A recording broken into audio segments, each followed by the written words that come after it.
안녕하세요. 매일 몰래 듣기만 하다가 처음으로 사연을 보내봐요.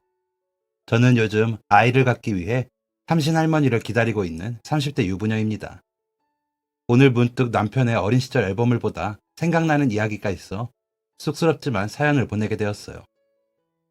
저희 아버지께서는 초등학교 앞에서 문구점을 운영하시고 어머니께서는 유치원에서 아이들을 가르치는 교사이셨습니다.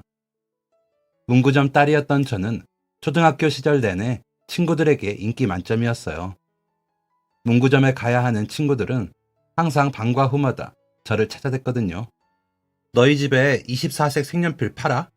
너희 집에 분홍색 필통도 있어? 친구들은 알면서도 굳이 저를 데리고 문구점으로 향했어요. 그러면 아버지께서 꼭 간식거리 하나씩이라도 손에 쥐어주시고 했기 때문이에요. 그에 비해 유치원 교사의 딸이라는 점은 친구들의 관심을 끌진 못했었어요.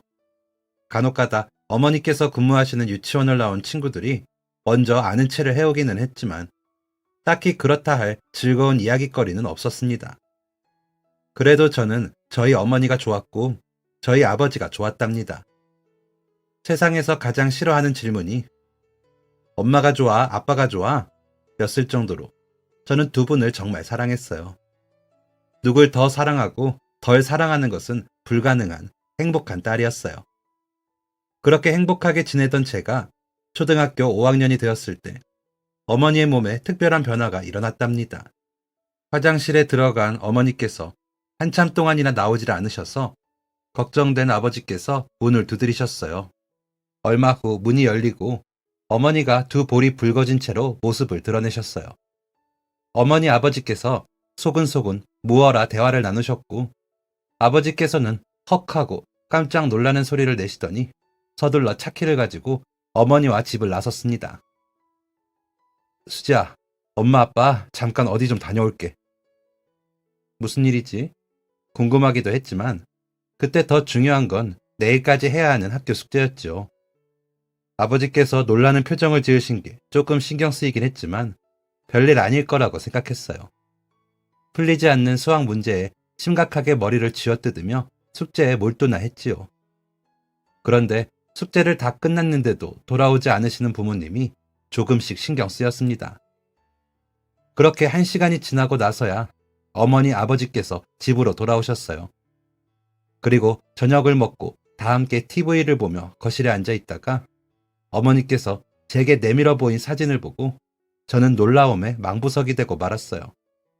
처음에는 그게 뭔지도 몰랐는데 우리 수지 동생 생겼어.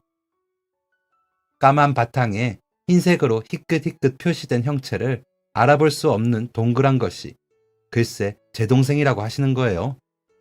어머니께서 임신을 하신 거죠. 그때는 철이 없어 동생이 생기는 거라고 마냥 좋아했었는데 그때 어머니께서 39일 때였으니 노산의 위험성이 있었나 봅니다. 그런 걸 몰랐던 그때의 저는 드디어 동생이 생겼다고 좋아했었지만 아버지께서는 어쩐지 자주 눈물을 흘리셨어요. 아마 어머니의 몸 상태를 걱정해서 그러셨던 거겠죠. 하지만 어머니께서는 아랑곳 않으셨답니다.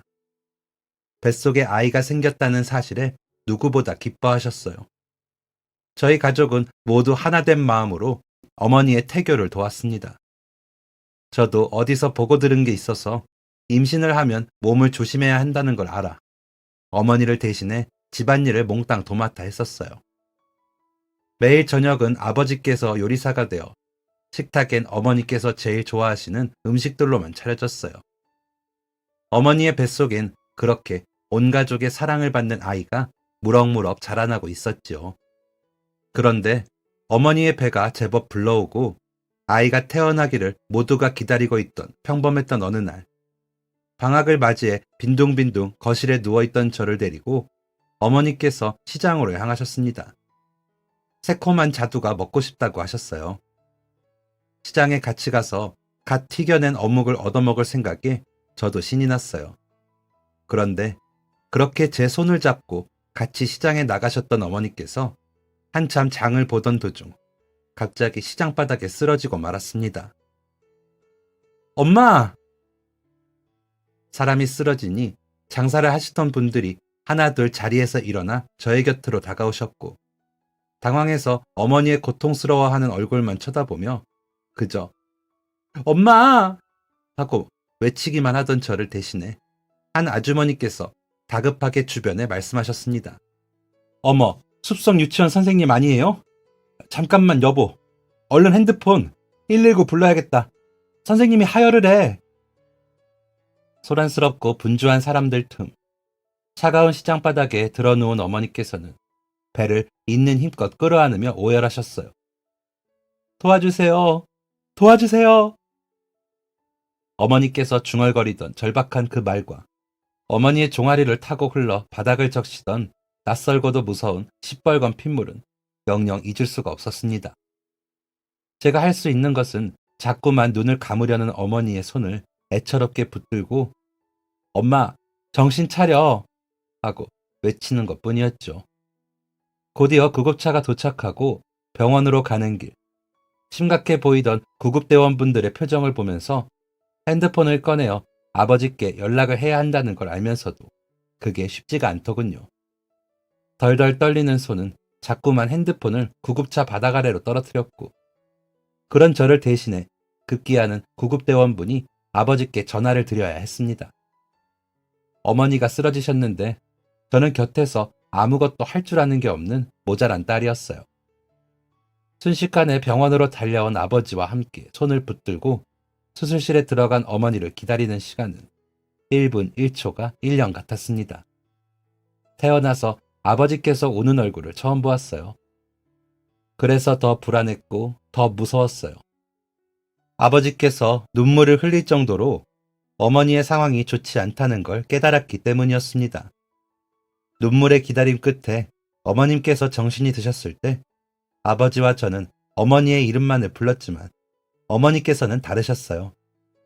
눈을 뜨자마자 가장 먼저 어머니께서 뱉으셨던 말씀은 애는 이었습니다. 다 잠겨버린 목소리에 단 두 글자 애는 하고 물으시던 그 말씀에 저는 차마 대답하지 못하고 속으로 절규했어요. 아버지께서도 저와 같은 마음이셨는지 어머니의 손을 붙들고 고개를 푹 숙일 뿐 섣불리 대답하지 못하셨습니다. 5개월 동안 어머니께서 매일같이 사랑으로 품으셨던 소중한 저의 동생. 그 아이는 가슴 아프게도 그렇게 세상의 빛을 보지 못하고 저희 가족의 곁을 떠났어요. 저와 아버지가 아무런 대답도 하지 못하고 눈물만 흘리는 모습을 본 어머니께서는 더 눈물을 흘릴 힘조차 남아있지 않으시면서 또 한 번 오열을 하셨습니다. 그런 어머니께 아버지께서는 말씀하셨어요. 여보, 나는 당신 무사한 것만으로 하늘에 감사해. 하지만 어머니께서는 쉽게 눈물을 멈추지 못하셨죠. 다음날, 그 다음날이 밝아도 어머니의 얼굴엔 슬픔이 가득했습니다. 그런 어머니의 곁에 그저 함께 있어주는 것밖에 할 수 없는 아버지와 저의 얼굴에도 마찬가지로 슬픔이 가득했고요. 그 후 아버지와 저는 어머니의 육체적 회복과 정신적 회복을 돕기 위해 온 마음을 다해 애쓰기 시작했습니다. 그 힘들었던 기간 동안 어머니께 가장 필요한 것은 가족들의 사랑이라 생각했거든요. 아버지께서도 제게 글이 이르셨어요. 수지야, 너도 힘들겠지만 지금은 우리 다 함께 엄마 생각만 하자. 아버지께서는 문구점 앞에 개인 사정으로 당분간 문을 닫는다는 문구를 써붙이고 어머니 곁에 하루 종일 붙어 계셨습니다. 외할머니께서도 이틀에 한 번꼴로 저희 집에 오셔서 어머니를 살피셨어요.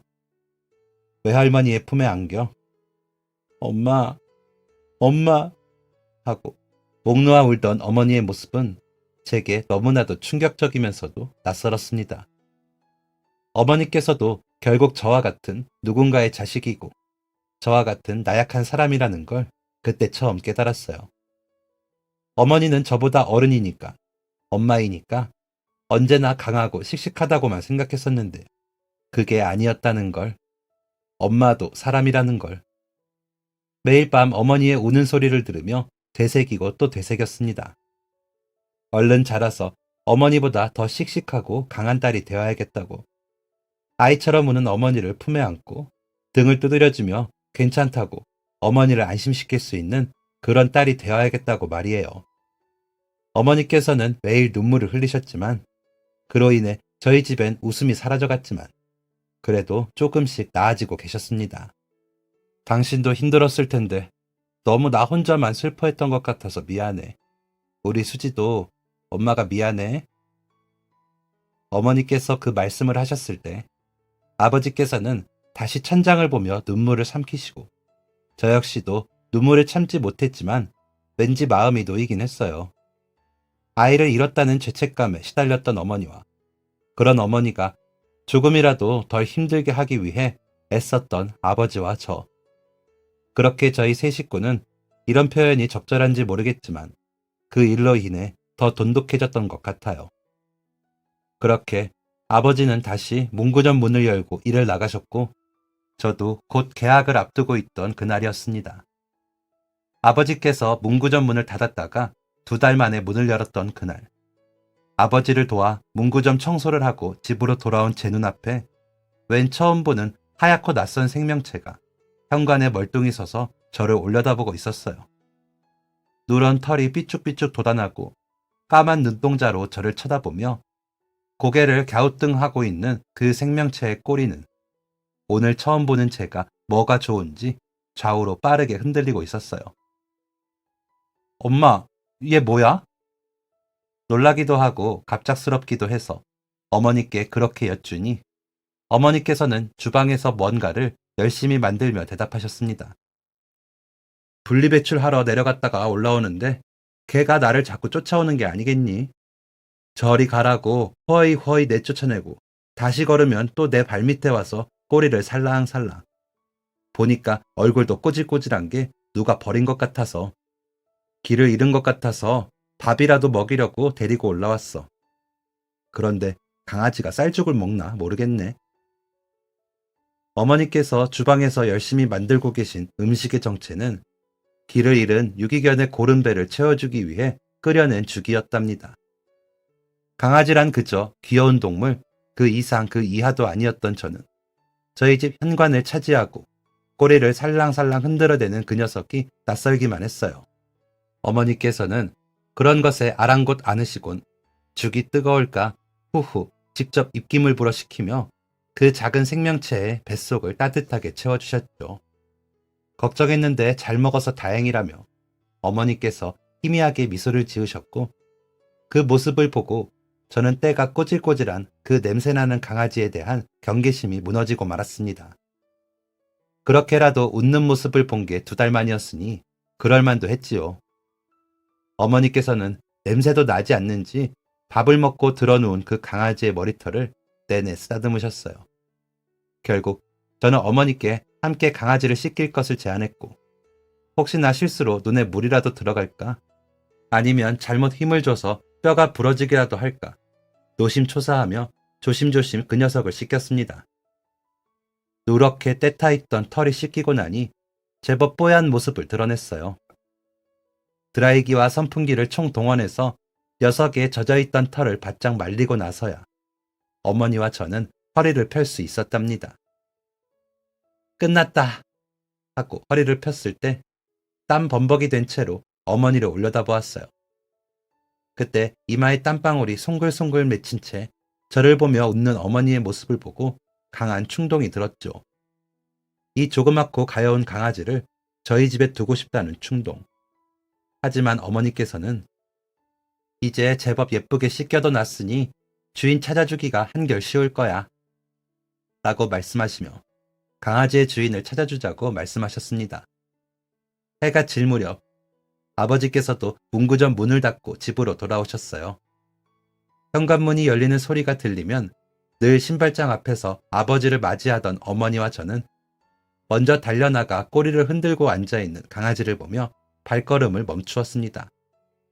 그랬더니 아버지께서 낯선 생명체에 어찌나 놀라셨는지 아이쿠 하고 얼른 문을 닫고는 다시 집 밖으로 나가버리셨답니다.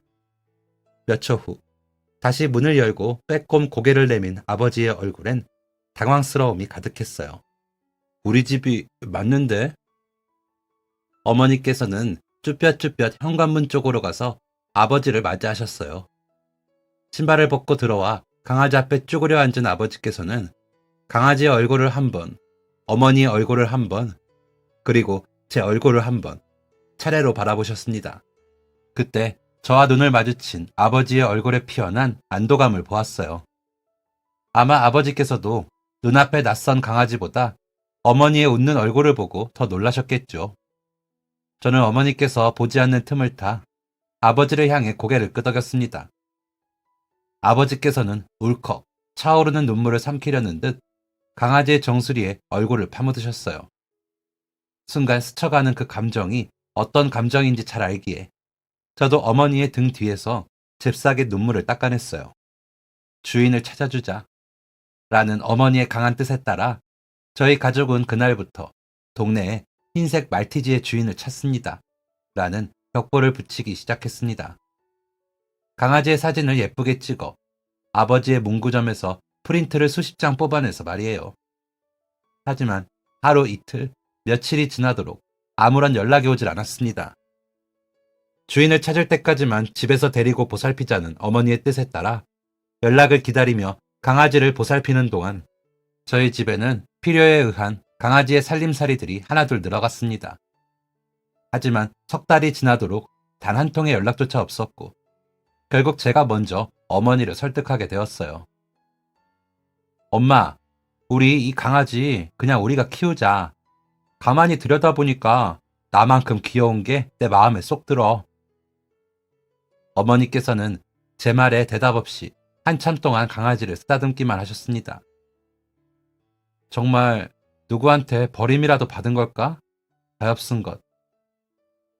손바닥 아래 꼬리를 흔들고 있는 귀여운 생명체를 안타깝다는 듯 바라보시던 어머니께서는 하루가 지나도록 제 말에 어떠한 긍정도 부정도 없으시다가 다음 날에 되어서야 아버지와 저를 불러다 선언하듯 말씀하셨어요. 아무래도 얘가 나를 쫓아온 게 다 이유가 있는 것 같아. 생각해보니 이제는 누가 나타나서 돌려달라고 해도 그러기가 싫어. 이제 이름도 지어주고 우리가 데리고 살았으면 해. 어제 수지가 나한테 그렇게 말했을 때 기분이 정말 편안해졌어. 어쩌면 처음부터 내 마음은 그랬는지도 몰라. 여보, 당신 생각은 어때? 아버지께서는 처음 강아지와 마주한 날 저와 같은 마음이셨기에 단 1초도 망설이지 않으시고 당장 그러자고 말씀하셨습니다. 아버지께서 대답을 하시자마자 저는 야호! 하고 소리를 질렀죠. 어머니께서는 그런 저를 보며 푸스스 작게 웃음을 터뜨리셨습니다. 그 후 저는 깊은 고민에 빠졌어요. 강아지에게 지어줄 이름이 필요했기 때문입니다. 두부, 우유, 세상에 하얀 단어란 단어는 다 갖다 붙여보았어요. 그런데 어느 하나 마음에 드는 이름이 없더군요. 아버지께서는 어디서 듣고 오셨는지 촌스럽고 한국적인 이름을 지어야 강아지가 장수한다며 삼식이, 춘자 같은 이름을 주장하셨습니다. 저는 그 하얗고 귀여운 아이에게 그런 이름을 붙일 수는 없다며 고집을 피웠죠. 그래도 아버지의 말씀이 영 마음에 걸려 조금 촌스럽고 조금 한국적인 흰둥이로 이름을 짓게 되었답니다. 단순하고 평범한 이름이었지만 어쩐지 잘 어울리는 이름이라고 생각했어요. 흰둥이도 이름이 마음에 드는지 자기 이름을 곧잘 알아듣는 것 같았고요. 그렇게 저희 집에는 다시 웃음꽃이 피어났습니다. 모든 것이 다 흰둥이 덕분이었어요. 어머니도 아버지도 그리고 저도 눈물을 흘리는 일을 그만둘 수 있게 되었으니까요. 잠깐 다른 생각이 들었다가도 흰둥이의 발랄한 애교 한 번이면 금세 웃음소리가 터져나왔습니다. 고마운 존재였어요. 흰둥이는. 저는 그런 흰둥이가 너무 예쁘고 사랑스러웠지요. 저희 가족은 그렇게 셋에서 넷이 되었습니다. 아버지, 어머니, 저, 그리고 조금 특별한 동생. 제 동생은 하얀 털복숭이에 까만 눈동자와 까만 꽃망울이 귀여운 말티즈 강아지 흰둥이랍니다. 고개를 갸우뚱할 때면 조금 멍청해 보이더라도 말귀를 잘 알아듣는 흰둥이는 영리한 편에 속했어요. 아버지께서 흰둥이가 조금 있으면 산수도 할 수 있을 것 같다며 우스갯소리를 하시곤 하셨답니다. 그럼 어머니께서는 이렇게 말씀하시곤 했어요. 산수도 하면 좋고 다 좋은데 나는 딱 하나. 우리 흰둥이가 말을 할 수 있었으면 좋겠네. 엄마, 아빠, 누나, 나 아파요 하고 아플 때만이라도 우리한테 말을 할 수 있었으면. 그래서 우리가 그걸 놓치지 않고 알 수 있었으면 좋겠어. 그럼 정말 소원이 없겠다. 어머니께서는 특히나 더 흰둥이에 대한 애착이 강하셨습니다. 가끔 흰둥이를 막둥이라고 부르기도 하실 정도로 흰둥이를 정말 가족으로 생각하시는 것이 눈에 보였으니 말이에요. 유치원 선생님으로서의 손재주를 살려 직접 흰둥이 장난감 인형을 한 땀 한 땀 만들어내기도 하셨어요. 저도 그런 흰둥이를 진심으로 좋아했습니다. 모든 걸 다 떠나서 흰둥이는 제게 고마운 존재였으니 말이에요. 세상의 빛을 보지 못하고 저희 곁을 일찍 떠나버린 동생을 대신해 흰둥이가 저희의 곁에 와주었다고 믿었습니다. 그래서 저 역시 흰둥이를 친동생 대하듯 예뻐했어요. 한 푼 두 푼 모은 용돈은 제 군것질에 쓰지 않고 모아뒀다가 흰둥이 간식 사는 것에 보탰어요. 어머니와 아버지께서는 그런 저를 보며 더 행복해 하셨던 것 같습니다. 저희 가족은 그렇게 넷이서 오순도순 살았어요. 어머니께서는 요즘이 가장 행복하다며 다시금 많이 웃게 되셨답니다. 저희 가족에게 행복을 가져다 준 흰둥이는 저의 초등학교 졸업식에도 중학교 졸업식까지도 언제나 함께였어요. 흰둥이에게 아픈 기억이 있다면 저희 가족의 사랑으로 그 아픔을 잊을 수 있기를 항상 염원했습니다. 그렇게 흰둥이를 가족으로 맞이하고 5년째 되던 해, 흰둥이가 처음 왔을 때가 2살 정도 되었을 때이니 7살이 되었던 해였어요. 제가 17이 되어 고등학교에 입학하게 되면서 야간 자율학습 때문에 집에 있는 시간이 확 줄어들게 되었죠. 고등학교에 입학하고 나니 대학 입시가 걱정되어 성적에도 워낙 연연하던 때였습니다. 집에 있는 흰둥이가 너무 보고 싶었지만 한편으로는 흰둥이에게 더 좋은 것을 사줄 수 있는 누나가 되기 위해서 더 좋은 직업을 가져야 한다고 생각했었어요. 그래서 공부에 시간을 많이 썼던 것 같아요. 평일에는 학교에서 늦게까지 공부를 하느라 주말에는 학원에 가느라 바빴습니다. 밤에 집에 돌아가면 오매불망 저를 기다리고 있는 흰둥이를 보며 미안했지만 현실은 무서운 수능을 앞둔 고등학생이었어요. 그래서 더 열심히 공부하고 얼른 시간이 흘러 흰둥이와 그리고 가족들과 보내는 시간들이 다시 많아질 때를 기다려야 했습니다. 제가 집에 있는 시간이 줄어들었지만 그래도 함께 보내는 시간만큼은 저희 가족에게 행복한 시간이었어요. 어렸을 때의 일 때문인지, 그게 아니면 원래 타고난 성격 때문인지 저는 친구들과 어울리는 것보다 집에서 가족들과 보내는 시간을 더 좋아했었습니다. 어머니께서는 그런 저를 데리고 그때 당시 한창 유행하던 캔모아라는 카페에 자주 가주시곤 했어요. 온통 교복 입은 학생들뿐인 그 카페에서 흔들그네 의자에 앉아 어머니와 함께 밀린 수다를 떨며 나누어 먹던 빵은 천국의 맛이었어요. 그때도 그런 말을 많이 했었습니다. 시간이 이렇게 멈추면 좋겠다 라고. 하지만 그 작은 소망이 하늘엔 조금 과한 욕심처럼 비추어졌던 것일까요? 늘 행복할 것만 같았던, 그저 기다리고 기다리는 미래가 조금 빨리 다가와 더 행복해질 날만 생각했던 걱정 없는 고등학생에게 세상 가장 큰 불행이 찾아오고 말았습니다. 난생 처음 와보는 장례식장이었는데 하필이면 생애 첫 장례식에서 제가 상복을 입고 조문객을 맞이하게 된 거예요. 까만 밤, 그날도 야간 자율학습을 마치고 나니 하늘에 억수 같은 비가 쏟아지고 있었습니다. 학교 교문 앞과 운동장에는 늦은 밤 우산이 없는 자식들을 마중 나온 학부모님들로 가득했어요. 학생들은 학교 건물 앞 계단에 서서 비를 피하며 눈동자를 굴려 각자의 부모님을 애타게 찾고 있었지요. 저 역시도 그들 중 하나였습니다. 집이 학교 근처였던 저는 9시까지 하는 야자 시간에 겨우 5분 전인 8시 55분부터 갑자기 비가 내리더라도 늘 부모님께서 학교 앞까지 마중을 나와 계실 수 있었거든요. 아침에 현관문을 나서는 제게 늘 오늘 비 오니까 우산 챙겨가 라고 이르셨던 어머니였는데 그때는 그 작은 우산 하나 챙겨가는 것이 어찌나 귀찮았는지. 어머니께서 그렇게 신경 써주셔도 잊어버리고 그냥 학교에 가고는 했었습니다. 솔직히 말하자면 어머니 아버지께서 늘 데리러 오시니까 내릴지 안 내릴지 확실치도 않은 비를 가지고 우산 따위는 챙기지 않아도 된다고 생각했던 것 같아요. 아니라고 건방지고 멍청한 행동이었습니다. 8시부터 세차게 쏟아지는 빗방울에 오늘도 어머니나 아버지 두 분 중에 한 분께서 학교 앞으로 마중을 나오겠구나 하고 생각했었어요. 반 친구들은 다 갑자기 내리는 비에 짜증과 걱정이 섞인 말들을 해댔지만 저의 마음은 평화로웠지요. 어차피 엄마 아빠가 와주실 거니까. 그런데 그날 교문 앞을 아무리 살펴도 부모님이 보이지 않더라고요. 비가 온다는 걸 모르고 계시는 건가? 아직 집이라고 하시면 그냥 가방을 대충 뒤집어 쓰고 뛰어갈 작정으로 어머니께 전화를 걸었습니다. 그런데 이상하게도 2번이나 전화를 걸었는데 전화를 받지 않으시는 거예요. 지루하게 느껴졌던 신호음이 점점 불안하게 들려왔습니다. 서둘러 아버지께 전화를 걸었어요. 아버지께서도 전화를 받지 않으셨습니다. 두 분 모두 일을 끝내고 집에 돌아와 편히 쉬고 있으실 시간이었어요. 그런데 전화를 받지 않으신다는 건 좋지 않은 생각이 들 수밖에 없는 상황이었습니다. 결국 옆에서 우산을 같이 쓰고 가자는 친구들을 두고 혼자 뛰어서 집까지 갔어요.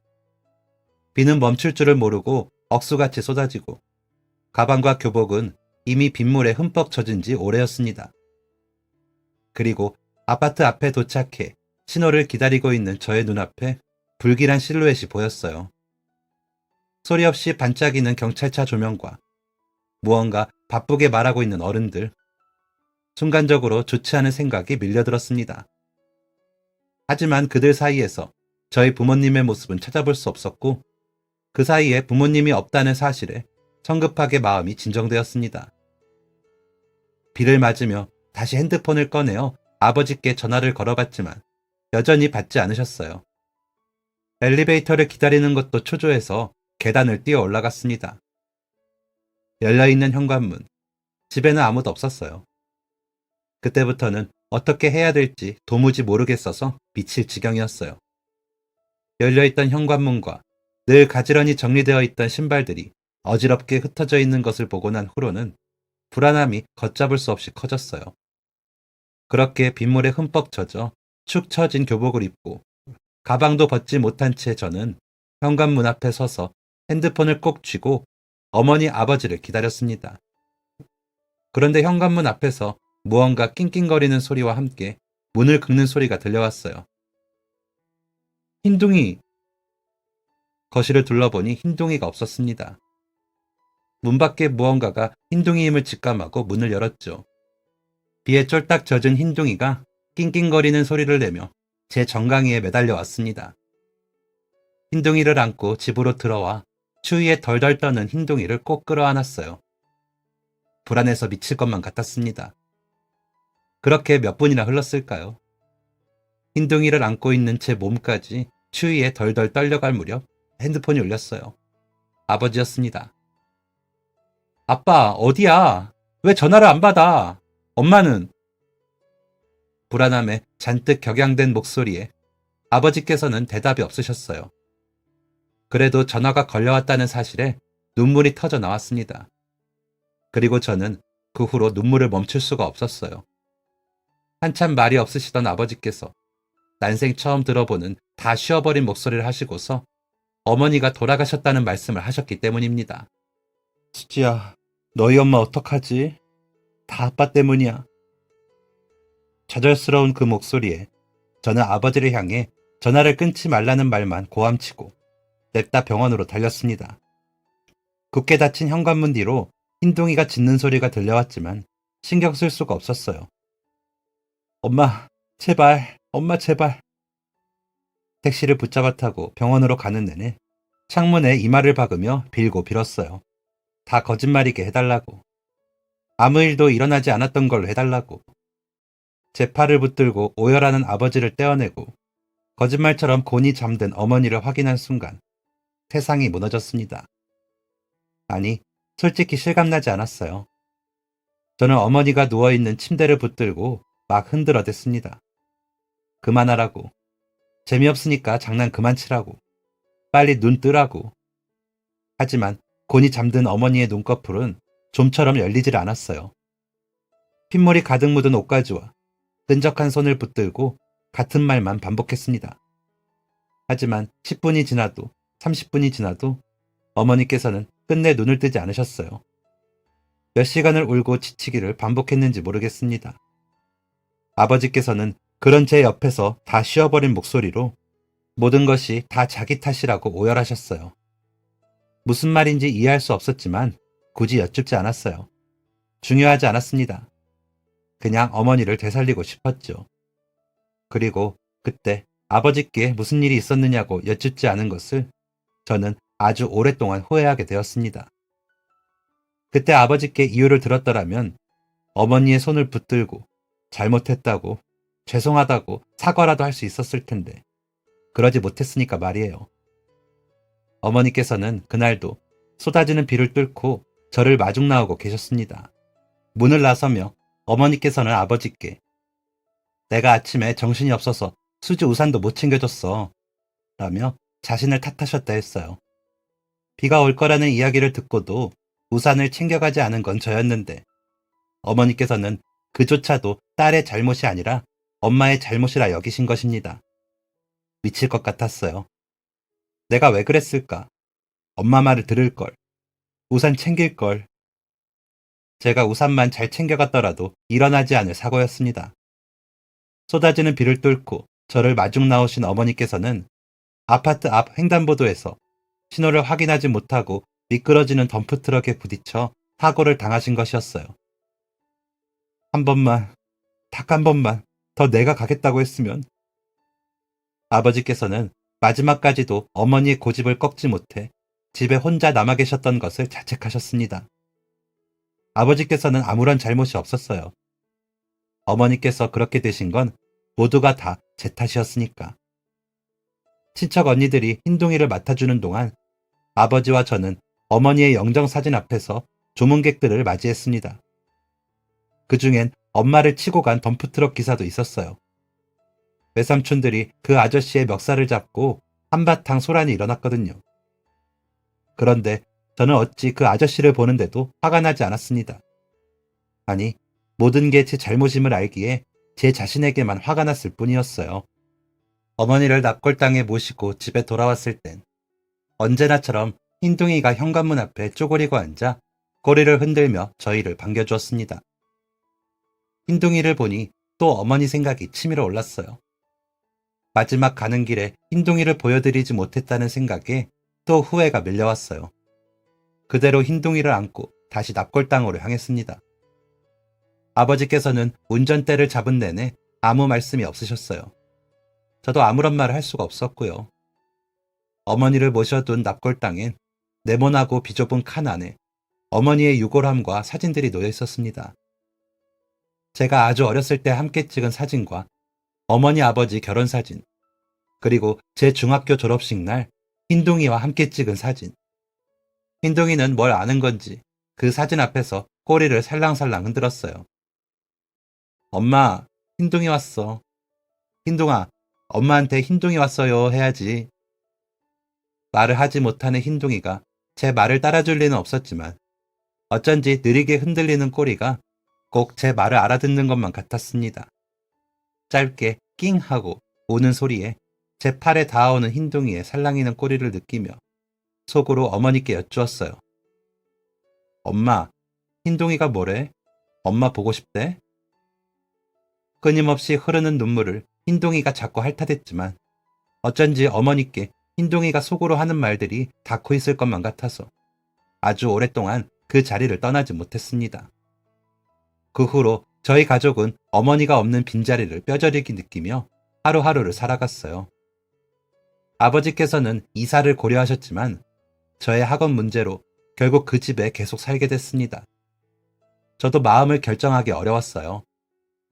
어느 날은 어머니의 빈자리가 너무 큰 그 집이 쓸쓸하고 사무쳐 힘들다가도 어느 날은 어머니의 온기가 남아있는 그 집을 떠나기가 싫었으니까요.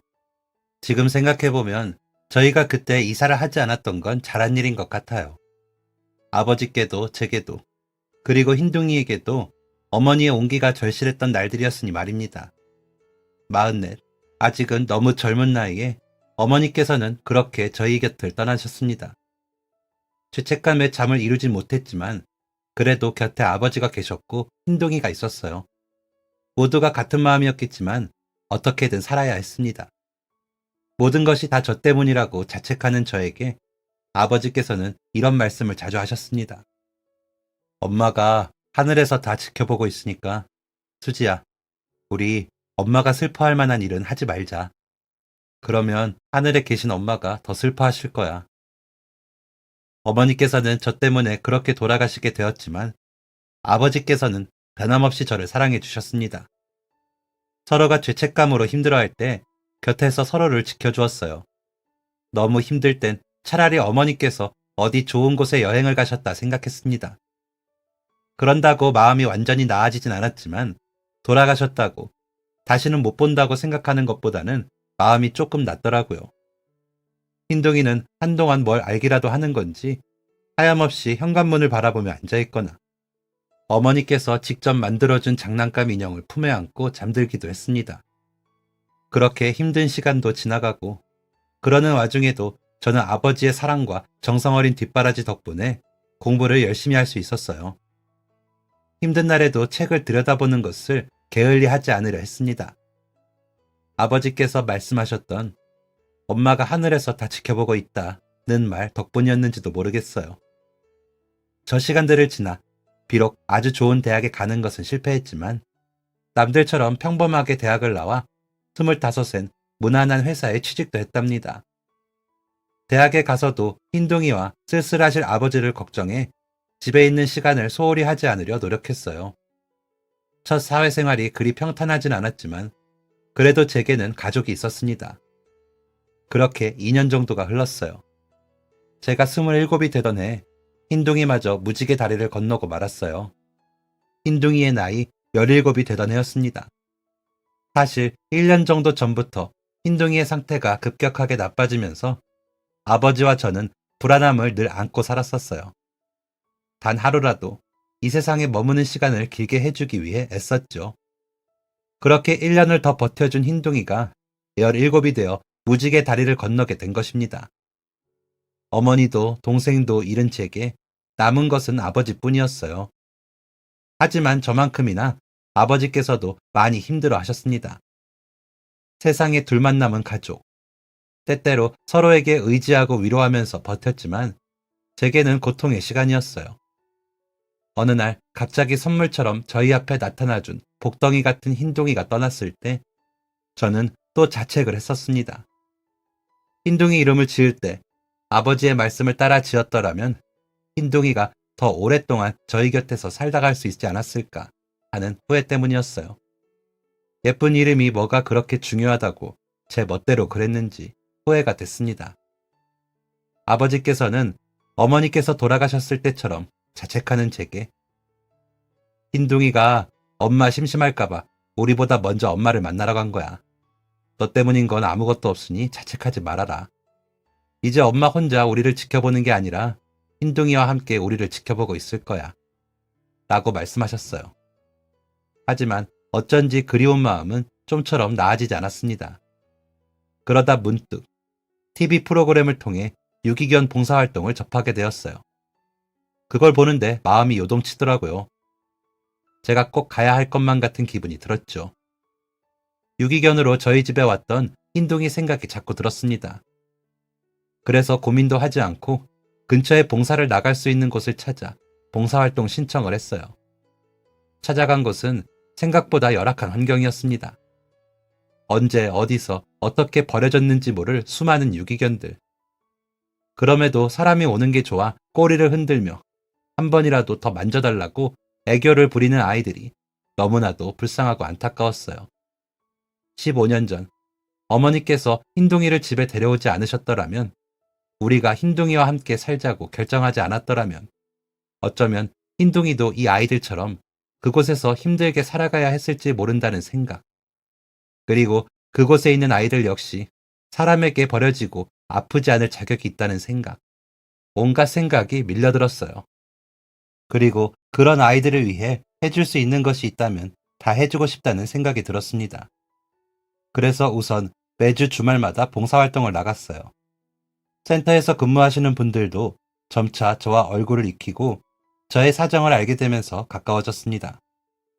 제가 특별한 미용 기술이 있는 것도 아니고 할 수 있는 것이라고는 그저 강아지들을 데리고 산책을 나가고 청소를 하고 밥을 주는 것 등의 간단한 일들인데도 그것만으로도 도움이 될 수 있다는 점이 마음에 와닿았어요. 그리고 그렇게 매주 아이들을 보다 보니 특별히 제 마음에 끌리는 아이가 있기도 했었습니다. 그 녀석은 노란 황금색 털의 강아지였는데 믹스견이라 비교적 사람들의 관심을 덜 받는 아이였어요. 그것에 그런 아이들이 수두룩했지만 유난히 저를 좋아하고 애교가 많았던 그 녀석에게 마음이 가지 않을 수 없었습니다. 방문할 때마다 속으로 몇 번이나 이 아이를 저희 집으로 데려가야 하는지 고민했었거든요. 그런데 그 어느 날 그 아이가 입양 직전이라는 이야기를 전해 듣게 되었습니다. 여기 자주 봉사 오시는 분인데 아마 수지님하고 비슷한 또래이실 거예요. 이 친구를 누룽지라고 부르면서 예뻐하셨어요. 몇 주간 보살피다가 정이 드신 거죠. 정식 절차 밟고 입양 직전이에요. 수지님은 서운하시겠어요. 안 그래도 오늘 오시기로 했는데 한번 인사라도 나누시던지요. 센터 관리자분은 곧 있으면 그 아이를 입양하기로 한 사람이 올 시간이라면서 저를 붙잡아 두고 인사라도 나누라고 말씀하셨습니다. 사실 그때까지만 해도 제가 뭐라고 그 사람이랑 인사를 나누나 했었는데 막상 인사를 나누고 보니 그러길 잘했다는 생각이 들었어요. 저보다 2~3살 정도 많아 보이는 외모에 선한 눈동자를 가진 남자분이었는데 문을 열고 들어서자마자 누룽지! 하고 그 녀석을 찾는 모습이 인상 깊었다거나 할까요? 예전에 저희 가족들이 외출하고 돌아와 흰둥이를 흰둥아! 하고 부르며 들어오던 그 모습이 겹쳐 보였던 것 같아 묘하게 동질감을 느꼈습니다. 누룽지는 그 사람이 다가오자 기다렸다는 듯 꼬리치며 반가워했어요.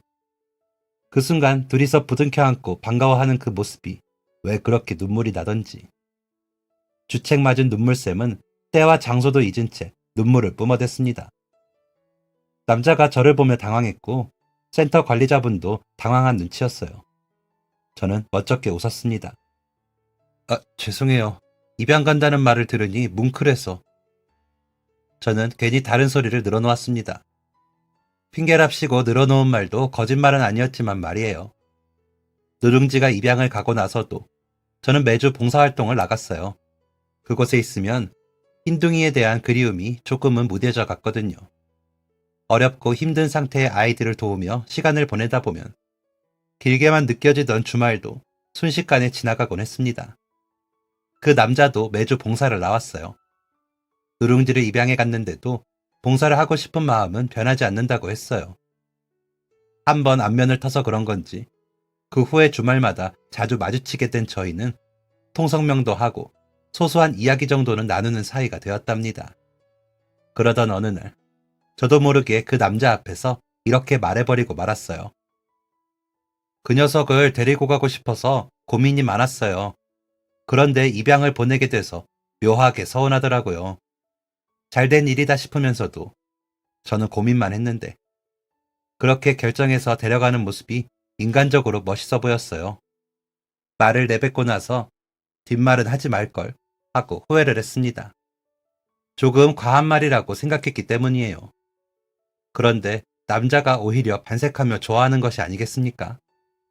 그러면서 괜찮으면 누룽지를 보여주겠다고 여기서 지낼 때보다 훨씬 건강하고 밝아졌다며 시간이 되면 함께 산책이라도 가지 않겠느냐고 물어왔습니다. 망설여지긴 했지만 어째서인지 거절하고 싶지가 않았어요. 그렇게 저는 주말이 지난 월요일 저녁 그 남자를 유기견 센터가 아닌 동네의 한 공원에서 만나게 되었어요. 버스를 타고 나가야 하는 거리였지만 센터 밖에서 만나게 된다는 생각에 조금은 설레었습니다. 누룽지를 만나게 돼서 설레는 건지 그 남자를 만나게 돼서 설레는 건지는 알 수 없었지만 말이에요. 다시 만난 누룽지는 정말 밝고 건강한 모습이었어요. 1시간가량 공원을 걷고 대화를 나누며 저희는 조금 친해졌던 것 같습니다. 그 잠깐의 시간에도 남자가 얼마나 착하고 성실한 사람인지를 느낄 수가 있었어요. 다시 또 만나고 싶다 라고 생각하며 아쉬운 헤어짐을 하려던 그때 어떻게 제 마음을 알았는지 남자가 말했습니다. 괜찮으시면 다음 주 월요일에도 또 함께 산책하실래요? 그 말에 저는 조용히 고개를 끄덕였고 3번의 산책 끝에 저희는 연인 관계로 발전하게 되었어요. 사실 저는 연애라는 것을 한 번도 해본 적이 없는 사람이었거든요. 늘 집에만 있기를 좋아하던 저였으니, 가족과 시간을 보내는 것만 좋아하던 저였으니, 밖에서 누군가를 사귀고 좋아할 기회가 잘 없었습니다. 이토록 마음이 이끌리는 사람이 없었기도 하고요. 사람의 눈빛이 이렇게나 선할 수가 있다는 걸 그 사람의 눈동자를 보며 처음 느꼈었어요.